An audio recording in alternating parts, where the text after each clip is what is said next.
కృష్ణా జిల్లా మచిలీపట్నంలో పసిపిల్లలను కిడ్నాప్ చేసి విక్రయిస్తున్న ముఠా గుట్టును పోలీసులు రట్టు చేశారు. విజయవాడలో 10 నెలల బాలుడి కిడ్నాప్ కేసును ఛేదించే క్రమంలో ఈ ముఠా గతంలోనూ ఇటువంటి నేరాలకు పాల్పడినట్లు వెల్లడైంది. ఈ కేసులో మరో 3 మహిళా నిందితులను పోలీసులు అరెస్టు చేశారు.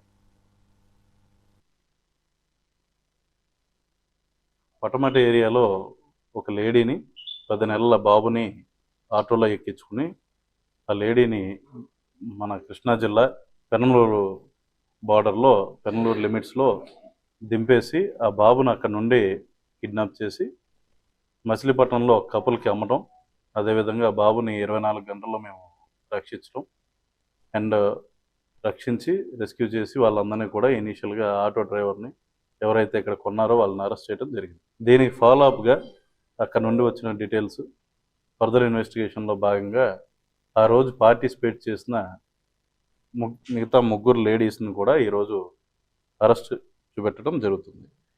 ఈ రోజును చూస్తే గంటా మేరీ, ఈమె 26 సంవత్సరాలు, రాజరాజేశ్వరిపేట విజయవాడకు చెందినామా. పెడమర్తి కనకమ్మ 23 సంవత్సరాలు, ఈమె కూడా కొత్త రాజరాజేశ్వరిపేట విజయవాడ. అండ్ గండికోట గురమ్మ అన్న లేడీ, ఈమె 30 ఇయర్స్, అయ్యప్ప నగర్ విజయవాడకు సంబంధించిన వాళ్ళు. ఈ 3 కూడా ఆటోలో ఈ అఫెన్స్తో పాల్పడి ఈ నేరానికి పాల్పడటం జరిగింది. అయితే వీళ్ళని ఇన్వెస్టిగేట్ చేస్తున్న క్రమంలో వీళ్ళు సిమిలర్ అఫెన్స్ ఇంకొకటి కూడా చేశారన్నది బయటపడ్డది.